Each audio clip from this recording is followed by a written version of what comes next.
So Vader have finally found their way into my ears after all this time. And having never listened to any of Vader's albums before, these 12 albums were a rocky ride. But I finally wanted to rank the Vader discography and find out which one's the best. And while the disclaimer for this discography is, having not listened to any of these albums before this video, I don't know which ones are the most appreciated, the most well-liked, so I don't know which of these placements are going to be hot takes, so get ready. But what I can tell you is that I forgot about the Beast the second I finished listening to it. I don't really feel like this album's got anything that stands apart from thrash, old school death metal. This is just an album that exists. They're playing rather solid mid old school death metal, influenced with a bit of thrash. It's alright, it's meh, it's very forgettable. I don't think production's all there. Yeah, I don't know, man, let's just move on from the Beast. I didn't like this one that much. And well, I feel kind of the same about Back to the Blind. I do prefer this one because of the more raw old school tone to it. Like the production's a bit more on my tastes. I do like some of the melodies and the riffing, particularly like the squealing riffing. Like on the song Carnal, that's a pretty cool track. But the album as an entire package is just a bit more, it's just forgettable to me still. It's not that memorable. And also, I know this looks like the back of the album cover, but like, what the fuck is this on Spotify, man? Like, this turned me off the second I looked at it. Yeah, I prefer Back to the Blind over the Beast, but it's still a bit like a mid record for me. I don't really know if this is an opinion that might get me killed by the Vader fans, but this record kind of feels like, you know, this record to Vader is like what Swan Song is to Carcass. There's a lot more like, dare I say, like death and roll influence on this record. Like a lot more slower, crunchier, like the riffing's quite repetitive in this record. I actually much prefer Swan Song to this, and that album's much slower, much more rock and roll. This one didn't leave too much of an impression on me, other than the fact that it is a bit of a different sound compared to their normal, like, balls to the wall thrash. But at the same time, by the time I got to this record, I wasn't really looking for a slower album, to be honest. So whilst I do appreciate the change in sound and a bit of sense of variety, this one still felt a little bit short to me. Especially because leading into this record, I'd listened to some absolute banger records, which we'll get to later. So this one definitely felt a little bit underwhelming. And we've finally come to the end of this little string of mid records with Necropolis. This one was the best of the mid-tier records, in my opinion. I do like the much more evil, like, atmosphere this one brings to the table. With songs like The Seal leading into Dark Heart really giving this one like a unique sense of purpose. There hasn't been like too much like evil sounding records from Vader since some of the early days. So I appreciated that. I also really like the vocals in this one. I think he sounds fucking gnarly. And it's hard to like critique these vocals because they don't really change much throughout the 12 records. But I think he sounds especially great on here. I just don't think there's too much memorability to the individual tracks. But I definitely feel like out of the ones that are below this is the one I'm most likely to come back to and jam. Yeah, it's a pretty cool album. Right, we are finally out of what I'd consider to be the mid-tier records from this band. I'm sorry there were so many that I just wasn't the biggest fan of. But from here on out, every single record I think is at least great. Starting with the most recent record, Solitude in Madness, this one's got an absolutely fantastic, very full, punchy production. And there's a really nice balance of like melody, groove, heaviness. The vocals are distinctly very guttural in quite a few of these tracks, especially like Into Oblivion. Some other standout tracks include And Satan Wept and Stigma of Divinity. I thought they were both really cool tracks. Overall, this feels like a very safe record, very jack of all trades, master of none. I was very happy listening to this, but I won't come back to it as much as the ones above this, that's for sure. I'm going to go ahead and assume this will be a hot take because the debut's coming up next. I'm always happy to hear that old school death metal tone and energy, but I don't think this one has much to offer compared to the other records of the time period that sounded very similar. Beyond just like a more thrashy influence. Like, I can compare this to like early Deicide, Considered Dead by Gorguts, even like Harmony Corruption by Napalm Death, and I'm going to prefer all of those albums to this one. But this record still had the very foundation of my favourite genre in the world being old school death metal, and so it was still very much a pleasure to go through it.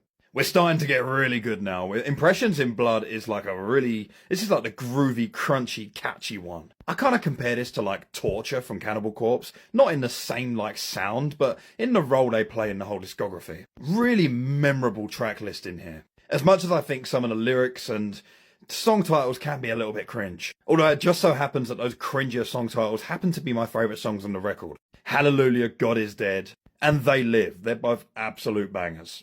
Really love the production on this one. As I said, this sounds super crunchy. but still finding places to get those trem riffs in, those typical Vader, like very full riffing.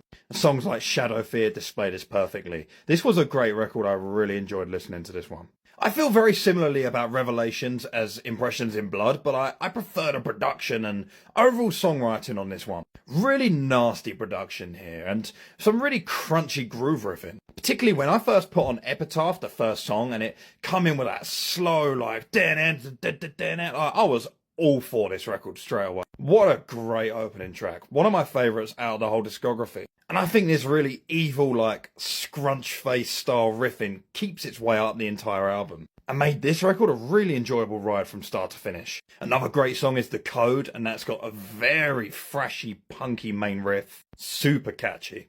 Man, Welcome to the Morbid Reich is kind of fucking sick, dude. And I don't know if there's any, like, intended reference to Morbid Angel, but this very much sounds like a much more thrash, faster version of, like, a Morbid Angel sound. Particularly like the Domination era. Lots of symphonics, ambience, atmosphere. Love the album cover for this one too. I had I Am Who Feasts Upon Your Soul on repeat trying to get through this record. By far my favourite track on the whole thing.